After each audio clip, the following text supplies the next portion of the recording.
da manhã. É a hiena e o leão. Desafio não é para esse tipo de pessoa que vive dizendo: ó vida, ó, quê? Que dia cruel, né? Não é. Desafios é para pessoas que creem em Deus que pode todas as coisas.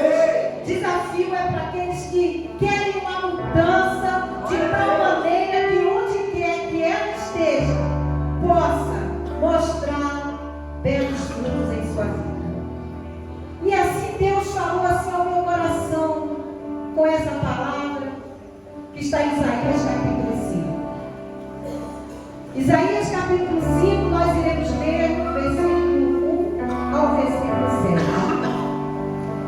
E essa parábola, ela fala de uma vinha má. E a palavra fala assim: o profeta Isaías, ele fala: agora cantarei ao meu amado o cântico do meu amado a respeito da sua vinha. O meu amado teve uma vinha no outeiro fertilíssimo. Sachou-a, limpou-a das pedras e a plantou de vides escolhidas. Edificou no meio dela uma torre e também abriu um lagar. Ele esperava que desse uvas boas, mas deu uvas bravas. Agora, pois, ó moradores de Jerusalém e homens de Judá, julgai-vos, peço, entre mim e a minha vinha. Que mais se podia fazer ainda a minha vinha que eu não me tenho feito? E como, esperando eu que desse uvas boas, veio a produzir uvas bravas? Agora, pois, vos farei saber o que pretendo fazer à minha vinha. Tirarei a sua sebe, para que a vinha sirva de pasto. Derribarei o seu muro, para que seja pisado. Torná-la-ei deserto. Não será podada, nem sachada, mas crescerão nela espieiros e abrolhos. As nuvens darei ordem que não derramem chuva sobre ela, porque a vinha do Senhor dos Exércitos é a casa de Israel, e os homens de Judá são a planta dileta do Senhor. Este desejou que exercessem juízo, e eis aí quebrantamento da lei, justiça, e eis aí clamor. Deus abençoe a leitura da sua palavra. Nós estamos vendo aqui que Isaías relata o cumprimento terno de Deus pela sua vida. Ele inicia essa parábola cantando, né? Porque é um cântico. E através desse cântico, ele chama a atenção de Israel para a situação de infertilidade, para a falta de obediência a Deus e a necessidade de arrependimento daquele povo. Judá, ele é comparado a uma vinha que tinha tudo para dar certo, mas não estava dando fruto. Daí o juízo de Deus sobre eles. E nessa parábola, que fala a respeito de uma vinha, e essa vinha, conforme diz a palavra que nós lemos, Israel, o povo de Israel, e o seu amado, Deus que possuía essa vinha. E essa vinha, ela foi cuidada pelo Senhor para dar bons frutos. Nos diz a palavra, e algumas tradições são mais enfáticas, em dizer que era uma colina muito bela e fértil. E diz que ele pegou essa vinha, cuidou, cercou essa vinha. E o fato de cercar e o fato de proteger é para que nenhum animal atacasse essa vinha. Então o cuidado de Deus para com seu povo, o cuidado de Deus de proteger, de livrar, de não deixar que animais se aproximassem para atacar.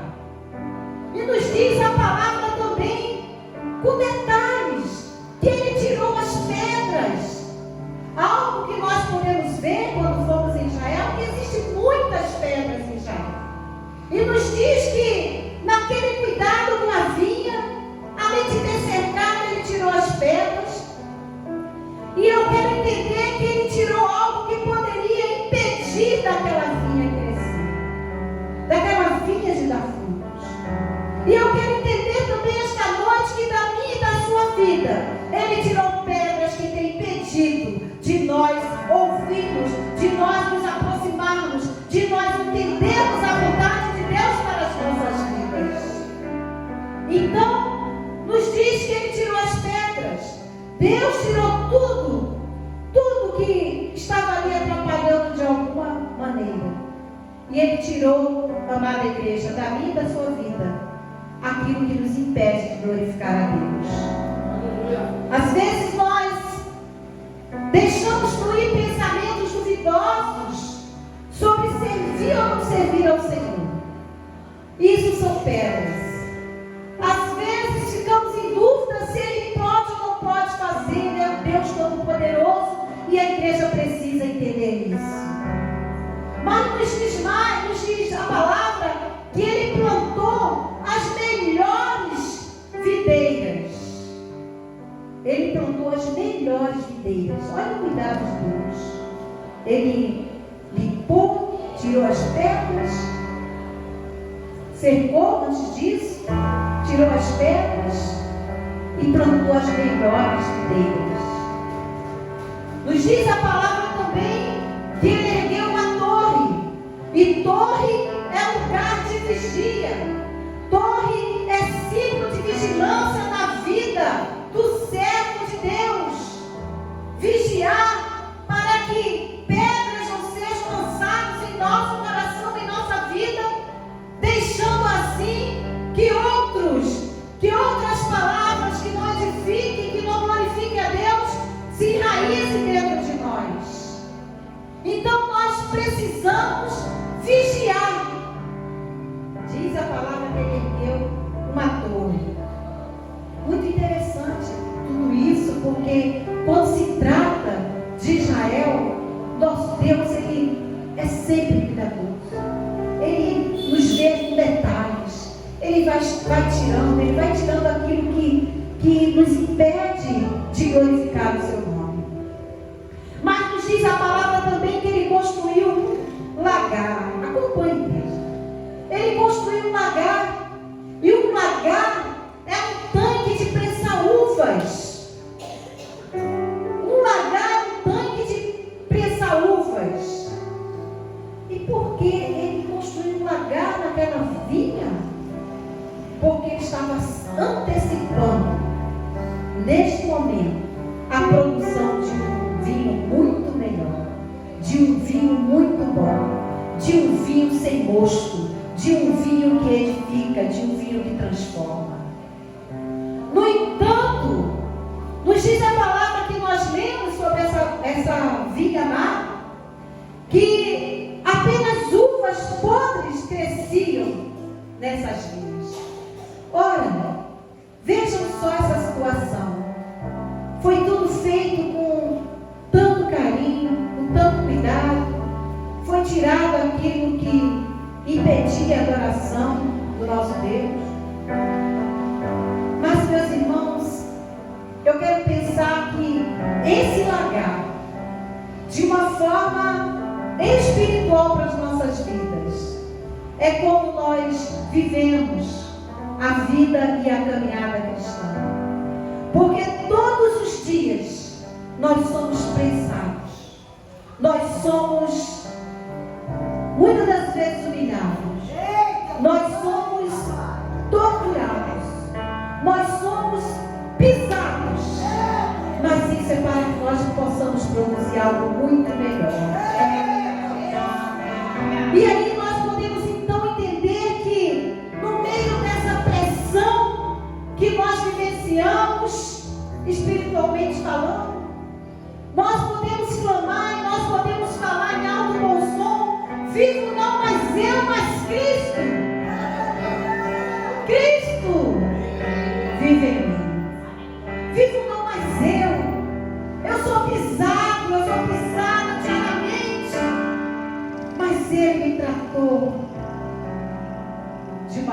forma diferente. E aí, nós entendemos também que nós precisamos morrer para as nossas ansiedades e desejos. Nós somos pisados. Porque quando eu digo vivo não mais eu, mas Cristo vive em mim, eu estou representando isso aqui. Eu não sei você, mas eu tenho passado por situações assim. Então nós entendemos que Deus planejou para o seu povo desse exemplo de justiça, de bondade, de amor, como foi falado aqui nos cantos, na oração, de compaixão. Deus planejou tudo maravilhoso.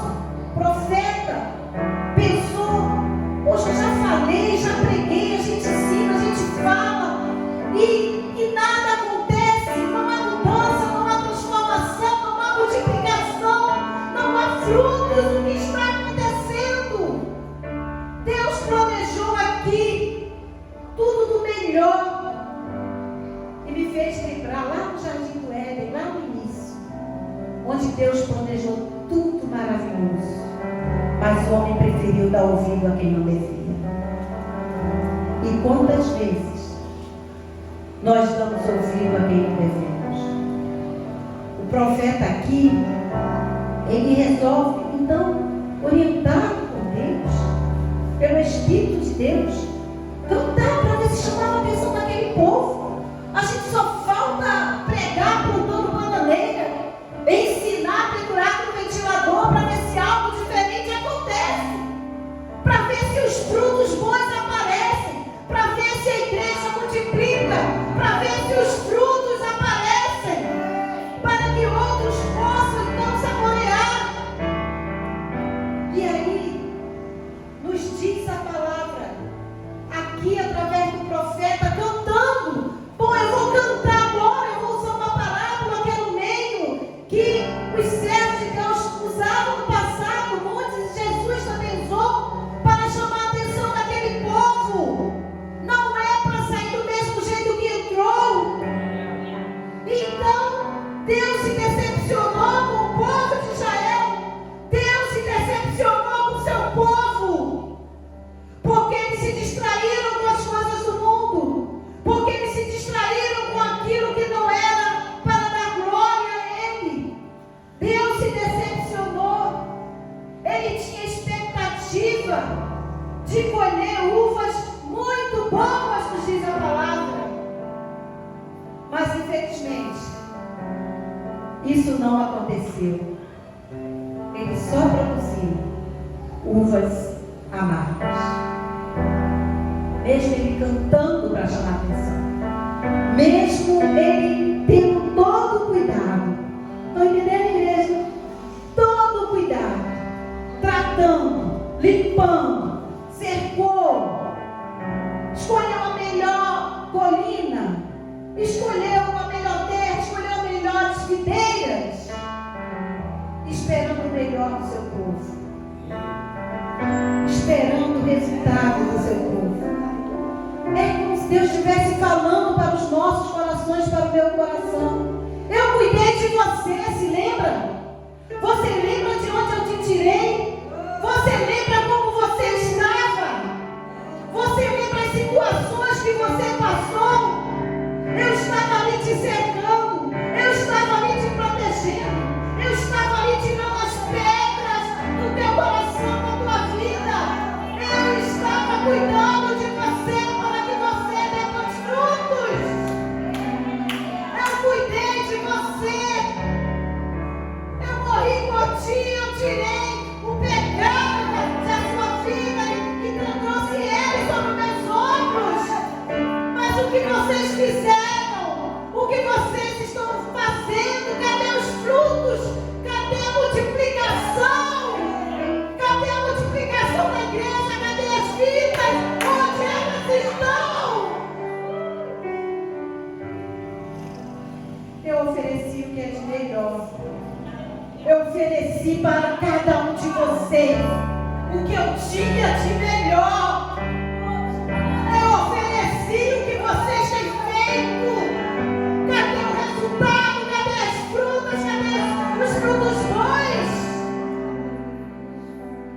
Meus amados, o ambiente aqui que o profeta cantou era favorável, sim ou não? Mas e as atitudes daquele povo? Mas e as atitudes daquele povo? O que aquele povo estava fazendo? Ele preparou tudo, mas a atitude daquele povo não era favorável, não agradava a Deus. Isso me fez lembrar a mensagem que Deus nos deu na terça-feira também, quando Eliseu sai as águas e os homens vêm até ele e dizem assim: olha, a cidade é ótima, é boa, mas as águas eram amargas, a sua terra é estéril, não produzia os frutos. Como está a terra, meu coração, a minha vida? Porque eu sei que aqui na situação de Eliseu foi preciso obediência para que o milagre acontecesse e as águas nunca mais fossem amargas. Nós vemos nessa parábola que o ambiente era bom, o ambiente era protegido, o ambiente era limpo, mas eles não deram ouvido à voz de Deus.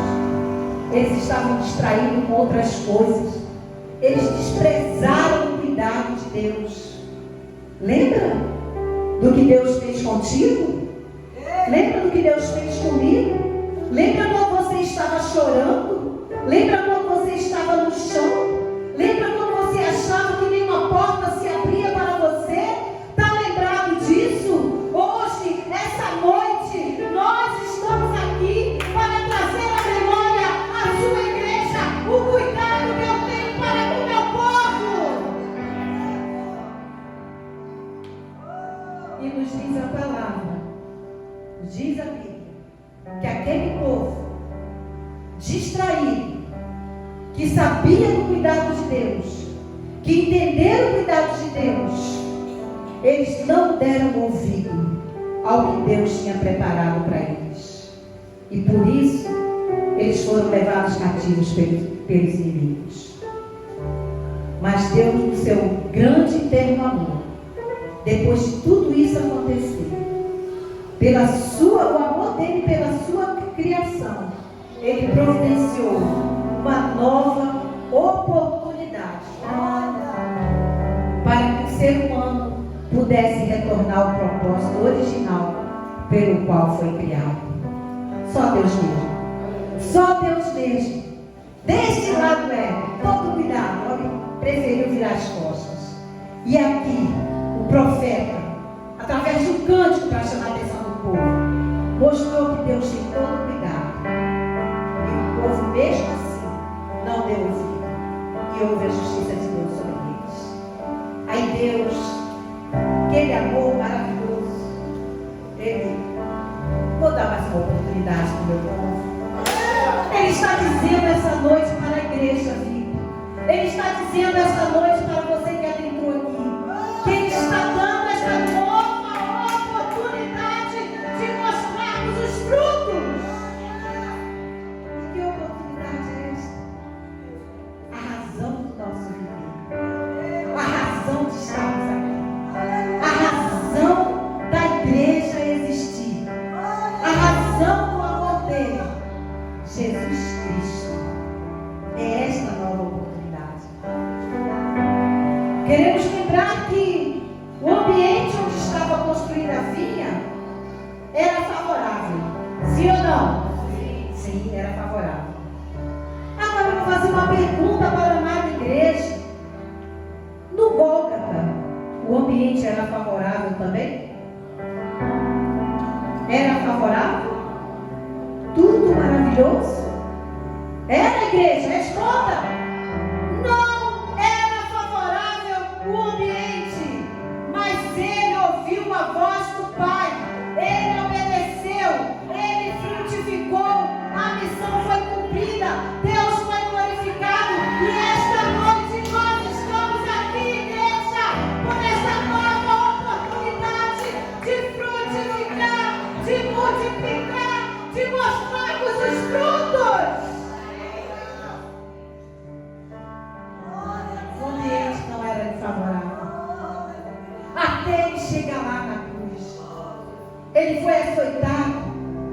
ele foi injuriado, ele foi humilhado, ele foi pisado, mas ele não desistiu diante da dificuldade. Ele foi fiel e sobretudo na cruz.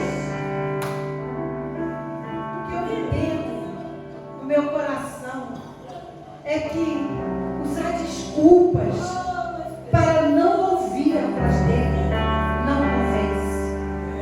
Usar desculpa para dizer que não está fazendo a obra por isso ou por aquilo, que não está pregando por isso e por aquilo, não convence.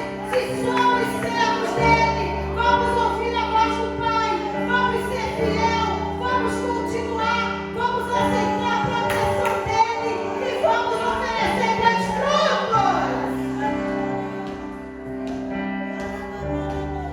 Sabe, amada igreja, aqui, quando o profeta Isaías fala que Deus preparou tudo e ele estará, eu quero dizer o seguinte, para o meu coração, para o seu coração, para a sua vida, que em Jesus, naquele momento, houve trevas, mas ele trouxe a luz. Houve trevas, mas ele trouxe a luz. E o mais interessante em minha vida, na nossa vida, na vida da igreja, é que o próprio Jesus volta ao tema e ele diz: eu sou a videira verdadeira. Ele volta ao tema lá no Evangelho de João, capítulo 15. Ele diz: eu sou a videira verdadeira. Assim, muitas pessoas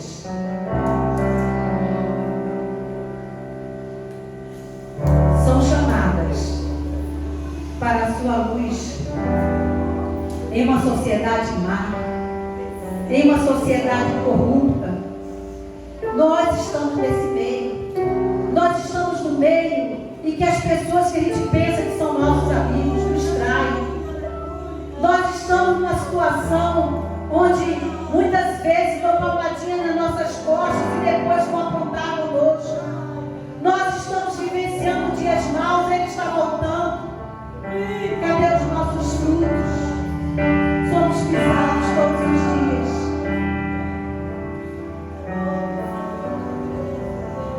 Eu quero entender que Deus, ele cuida, ele trata, mas muitas pessoas muito sérias preferem se distrair com o mundo. Preferem às vezes até derrubar a cerca, tirar a proteção de Deus e dar ouvido ao mundo. Mas ele nos diz em sua palavra: sem mim nada podeis fazer. Então compreendemos o mistério? Sem ele nada podemos fazer. Amados, Deus está esperando de nós. Deus está esperando da sua igreja. Renata, Litra, Bianca, Mineraldo, Alexandre, Milanilma, José, João, Carlos, Daniele, Bete, Márcio, Sandrinha, Marcelo, Cláudia, Renata, Daniel, Silvana, Edmilson, Cacilda. Ele está esperando de nós bons frutos. Ele está esperando de nós a multiplicação.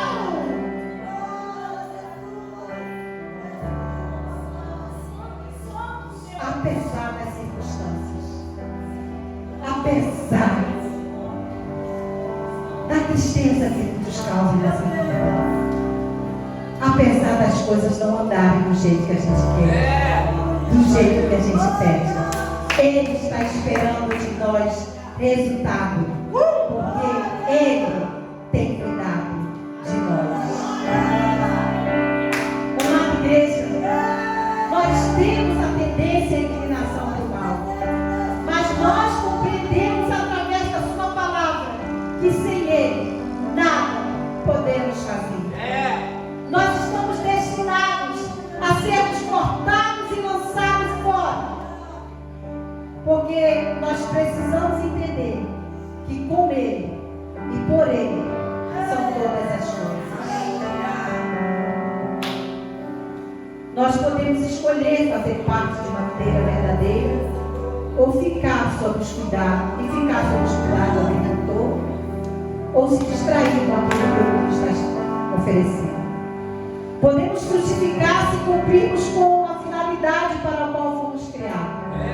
E eu acredito que essa noite é uma noite de decisão.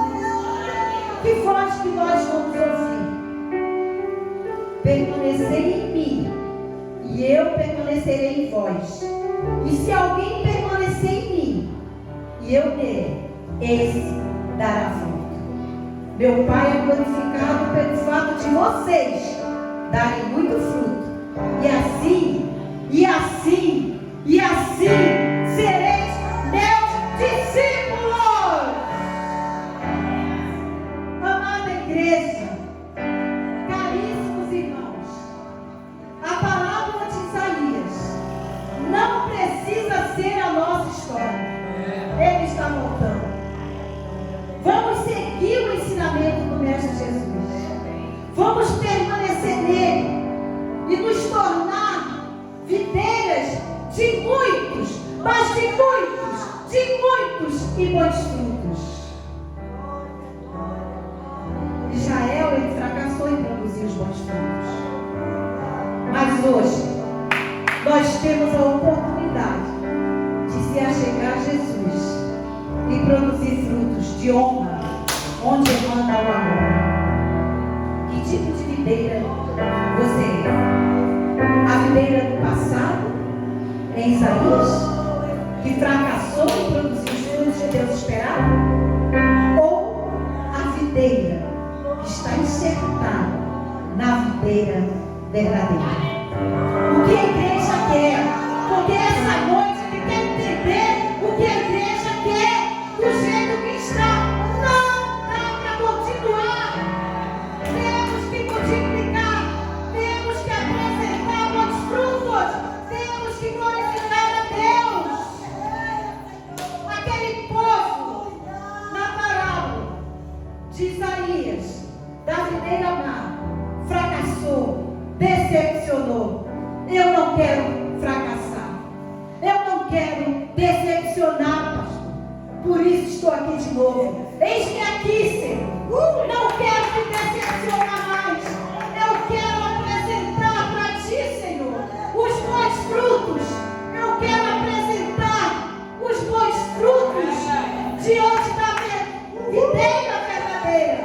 Jesus Cristo, por Ele e para Ele são todas as coisas. A quem nós vamos ouvir? Não decepcione mais o seu mestre. Eu quero concluir o recado de Deus para a sua igreja esta noite, contando uma ilustração que eu contei aqui na terça-feira.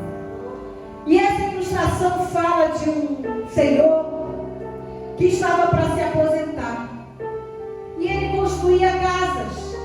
E ele sempre usou o melhor material. Ele sempre deu o melhor de si para a construção dessas casas. E aí ele chegou para o seu chefe e disse: olha, eu vou me aposentar. Não vou mais construir casa, já completei o meu tempo. E o chefe vai e diz para ele: olha, então faz o seguinte, constrói uma última casa para mim. Uma última casa. Pode construir. E aquele homem, meio desanimado, que já tinha construído muitas casas, não usou o mesmo material, não usou as mesmas ferramentas na construção da última casa, fez de qualquer jeito, porque ele já estava cansado, joelhos cansados, ele já estava cansado, ele já queria sair daquela situação. Então, quando ele concluiu a casa, que não foi construída com o melhor material, que não foi dado o melhor dele, como ele tinha feito ao longo dos anos, ele foi entregar a chave. Chega aqui, missionária Bruna. Ele foi entregar a chave para o chefe. E o chefe então disse: esse meu último pedido foi para que eu pudesse te presentear. A chave, a casa é sua. Está compreendendo o mistério? Está compreendendo que se você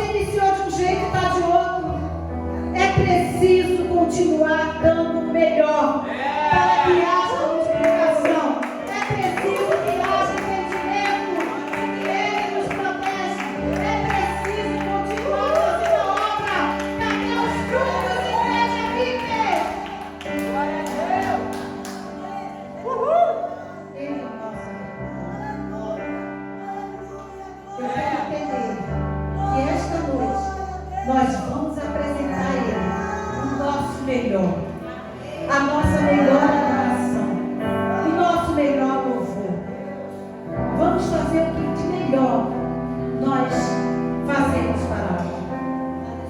Seja na porta, seja orando, seja louvando, seja limpando a cozinha, seja lavando o chão, seja pregando, que nós possamos apresentar bons frutos sem decepcionar aquele que tudo fez por nós. Amém?